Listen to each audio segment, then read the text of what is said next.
Thanks, Dave. So let me just share my screen. You seeing this? Yep. Great. Yeah, so John asked me if I could sort of give an overview of the student program, and this sort of will diverge a little bit into radio because historically sort of that's been where a lot of our students have been working, but we're seeing now increasing numbers of students that are working on optical projects as the optical scope of the program expands, so that's really exciting. We're grateful to the sponsorship, obviously, from the Breakthrough Initiatives, also from the National Science Foundation. So this is now our second year of running an NSF Research Experience for Undergraduates program. So it's great to have seen buy-in from NSF, recognizing the importance of technosignature research and of training up the next generation of SETI researchers. I'll mention Kaggle as well. I think Yuhong's going to go into Kaggle a little bit, but they've been really supportive. And if you're not familiar with Kaggle, then we'll get to that later in the talk. So since the program started, really, we've had students that have been involved with the project, really kind of coming to us organically from the start. I think one of the first ones was Sophia Sheikh, who many of you will have met, who sort of came to us and asked to work with us. And it soon became apparent that we were going to have to really organize the student program into something sort of more official, and so we've done that. We've had now since 2016 over 100 interns working with us. We typically have around 10 or 12 that are in Berkeley during the summer. There's going to be 12 this summer, in addition to 2 students that are in Ireland working with LOFAR and 2 students in Canada. I'm going to be working with Cherry up there on some of the Meerkat and VLA projects. And we have students from UC Berkeley during the school year as well, working typically for class credit, in addition to these paid internships during the summer. So US-wide, and as I say, kind of growing beyond that as well, we're seeding these pilot programs. Really, I think the goal is around the globe, eventually sort of particularly connected to the telescope sites where we have folks working. Over a third of the interns so far have been women. I'd like to see that number go up. I'd like to see us do more with underrepresented minorities, but I think you know, it's still having an impact on the field, particularly with some of the young women who've been through the program who are now doing PhDs and even going on into postdocs. So that's pretty exciting. And we provide them with intensive training in the basics of astronomy, particularly for students that are coming in with a computer science background, who tend to be really great researchers. I think it's easier to teach a computer science major enough astronomy to make an impact than it is to teach an astronomy major enough computer science, particularly these days. But we also teach them the basics of coding, data analysis, and again, these are the people that are going to carry the field forward in the coming years, so it's exciting to sort of follow their careers. We typically work with undergrads, although we did have, we've had several high schoolers, including one particularly impressive high schooler, David Littman, who I think Howard already mentioned yesterday, who came and worked with us for a summer, having sort of got his hands on some of our public data, really, you know, public data that was out there without much in the way of sort of tutorials or explanations. But David here decided to run with this and ended up getting a first author paper in PASP out of this, which I think is, he was then an undergrad by the time he got the paper out, but still, you know, very impressive work. And this was doing some analysis using the APF to look for laser lines. So Littman et al., an interesting paper if you haven't seen that. And then he's now an undergrad, as I say, at Princeton. We've had students that have presented at meetings and won prizes, a couple of Chambliss Poster Prize winners at AAS here, Mark and Caroline, did some great work. We've had interns that have been on Nature papers. Casey wasn't the first author on this Nature paper, but she was a big part of the team working with Vishal at Berkeley, who got this paper on FRB, studies of FRBs, using, well, particularly for Casey, she was using the Green Bank telescope. And then this ended up as a cover story in Nature. And so, you know, these are great sort of stepping stones for students going forward. We try and when we're in sort of non-pandemic years, we try and take them up to Lick Observatory as well and give them a tour up there, which is always fun. Student working with me last summer, Rafi Truss, got a first author paper, or is just being published in AJ. This again was based on radio data, but great to see students leading papers. Still an undergrad, he's going to be coming back and working with us this summer. The limits here, if you're familiar with these transmitter rate EIRP plots, so Rafi's new data as the colored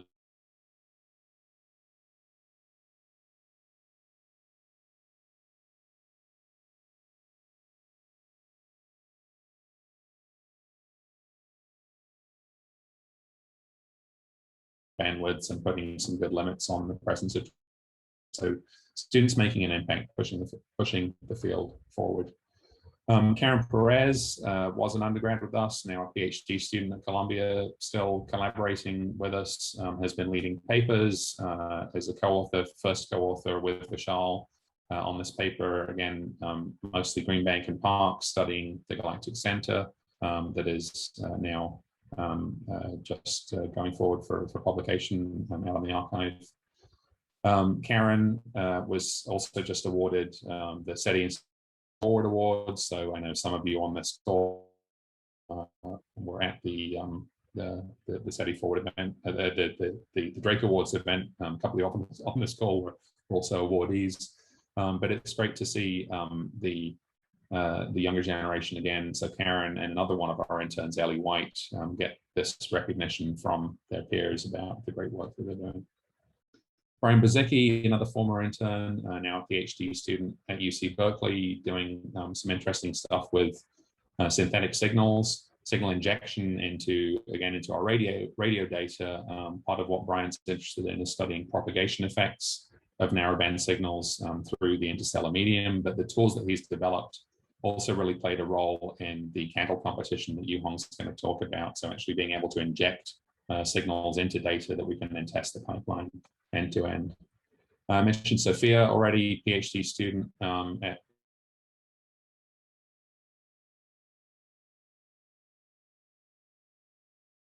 seeing a lot of Sophia over the next few years, again, leading these great papers, sort of helping us define the limits of these searches and the kind of searches that we should be doing. Those of you who attended the Breakthrough Discuss meeting will have seen Sophia's great talk about BLC1, the candidate signal that we spent a lot of time on. So Sophia is leading one of the papers on that. Another undergraduate intern from last summer, Shane Smith, is leading the other paper on that, the companion paper. And this was picked up by the New York Times, by Scientific American, and also by Shane's alma mater, Hillsdale College, who I think missed the whole kind of ET candidate angle and ran with Hillsdale student assists on ET research projects. So, we'll take what we can get. Jacob Faber here, also leading research, working again with Vishal. So a lot of the FRB work has really been quite productive in leading to publications. And Jacob had a nice research note in the double.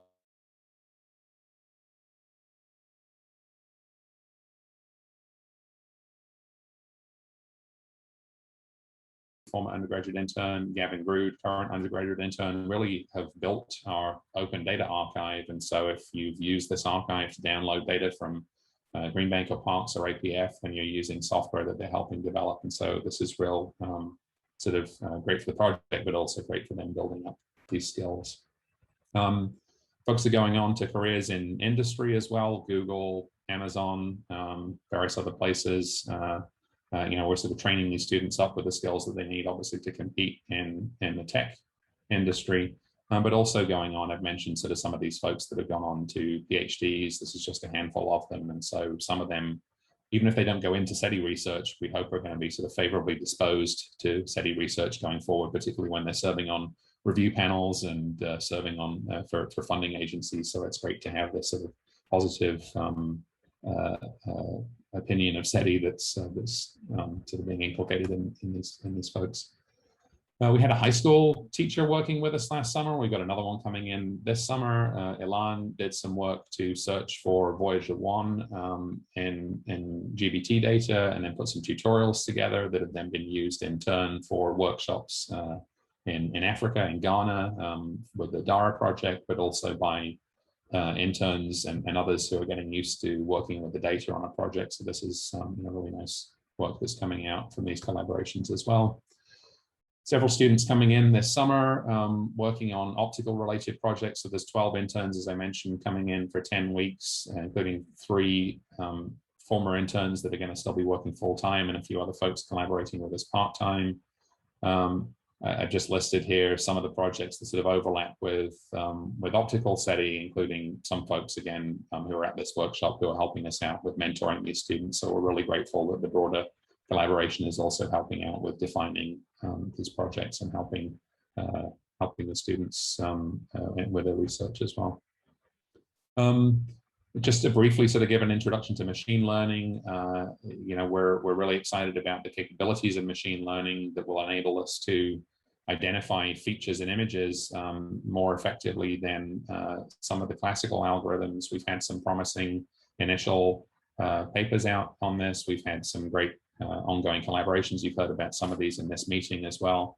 But essentially, dealing with these vast data volumes, bringing, as our sponsor said at the launch of Breakthrough Listen, the Silicon Valley approach to the search for extraterrestrial intelligence is something that we're really excited about. And so with that, we're moving forward with this Kaggle competition, which I think Yuhong is going to tell you a little bit more about. That's just launched on Monday.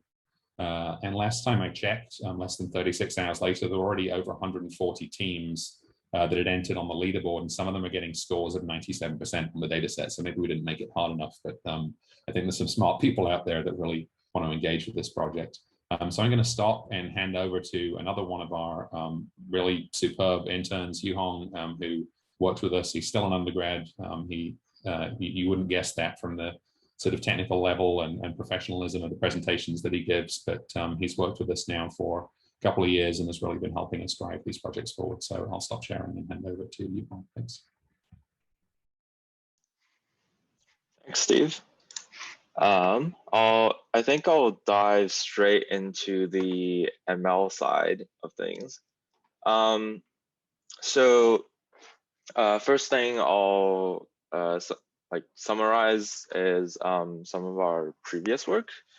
So we've been pushing this idea of deep clustering for quite a while now. And the biggest motivation behind this is that we have a gigantic amount of unlabeled data that we kind of want to separate into different classes. So we have RFI, like all sorts of RFI, we have noise, and maybe a little bit of alien signals. So we want to try to be able to separate these things without having labels. Why can't we label the data set? Because we just have this enormous amount of data.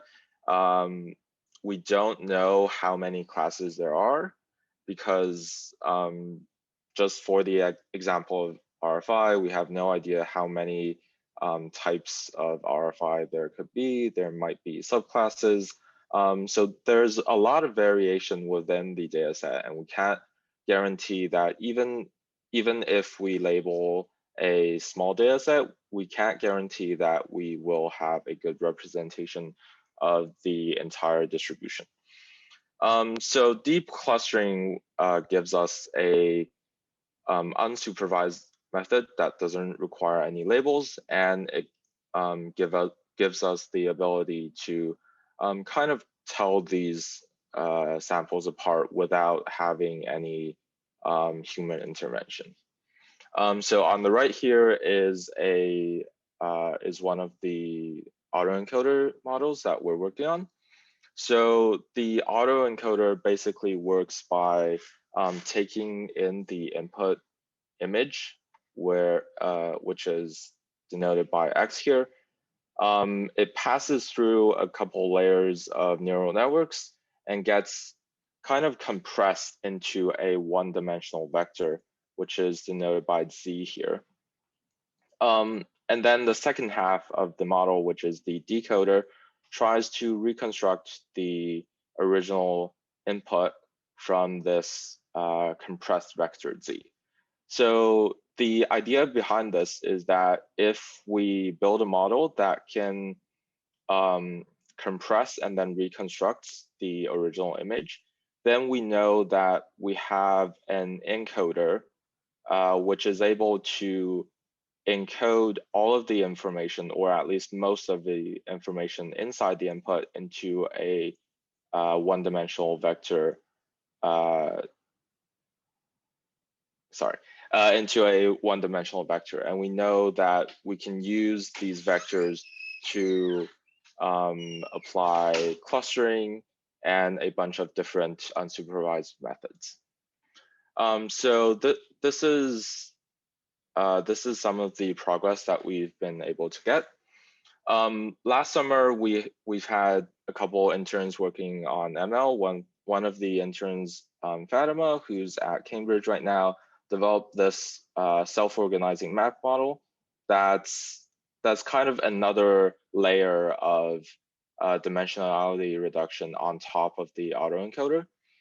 On the lower left here, we show some snippets that we've been able to obtain from the same class. So on the left here, we see a bunch of different signals that look very similar. And these are all obtained through the autoencoder model with the clustering classifications without any human labeled data. And you can see that it's able to pick up these various similarities inside the data without having to have any humans to look at them. On the lower right here, these are some of the clustering classifications that we've been able to get with the self-organizing map model. You can see that the model is able to pick up a lot of the clusters that exist inside the data. But right now, one of the problems we've been getting is that a lot of the samples are gathered really close together. And sometimes it's just very hard for the model to tell if two groups are supposed to belong to the same larger group, or if they're supposed to be separated into smaller classes. And on the top right here is one of our other attempts at using pre-trained models to apply object detection inside these spectrograms. So one of our other interns, Rachel, applied, I think, ResNet 50 model onto these spectrograms, and it's able to pick up some of the artifacts of RFI that exist in our data, but there is more fine-tuning needed to make it work a little better. And on to Kaggle. So the Kaggle competition we're hosting right now is a anomaly detection competition where we've injected these synthetic signals with SETI into a bunch of ABAC-AD cadences. And on the next slide, we'll show one of these signals. I don't want to give too much away, but what we've been doing is we're extracting these 6 snippet cadences from our radio data. And then we're injecting some narrowband drifting signals into the on observations, which you can see here. So we're putting these needles inside a giant haystack for the contestants to find. And as Steve mentioned, they're doing pretty well right now. So we might have to just add some data to make the data set a bit harder. So that's what we've already done up till now. And looking at some of the future work that we might be able to do this summer, I think there's been a really focused push on computer vision methods at Breakthrough Listen, and a couple of the reasons are these spectrograms are 2-dimensional, and it's really just natural to think of them as images. And we've been formulating our narrowband signal search with TurboSETI as kind of a line detection model inside a image processing kind of framework. But is there a more natural model?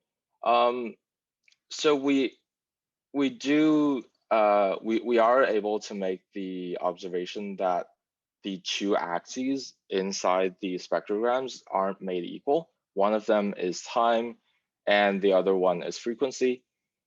I think we can all agree that time is a little more important than frequency because there's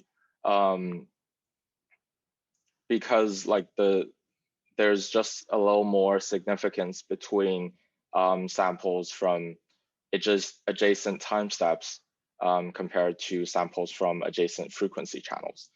And the data is really a sequence of spectra rather than an image. So one of the projects I'm proposing for the summer is to apply these sequence models that are traditionally used in the natural language processing space to transform words inside a sentence into encodings. So when we apply these sequence models to our dynamic spectra or spectrograms, we can instead use the spectra as the quote unquote words to produce spectrogram or even cadence level embeddings for additional clustering and unsupervised learning. So this is basically an upgrade to our previous autoencoder models that used computer vision techniques. And we'd like to see how these sequence models can improve upon the original autoencoder models.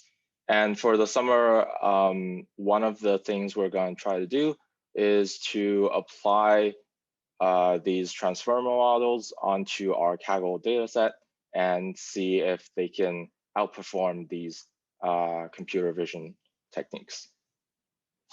And yeah, that's basically a quick overview of what we're doing with ML. Great. Thank you, Yuhong, and thank you, Steve. I will note that the Kaggle has a prize award, so but I think that members of the Break to Listen team and the team aren't really supposed to enter. I don't know, Steve, do you have any final thoughts? And then yeah, I mean, I guess in the context of the optical SETI workshop, if folks are interested in doing optical SETI Kaggle challenges, we certainly want to kind of continue pushing forward on the radio side of things. But I think there's some fun stuff that we could do with optical as well, and sort of citizen science more broadly, perhaps getting people to hand label stuff, or happy to chat with folks.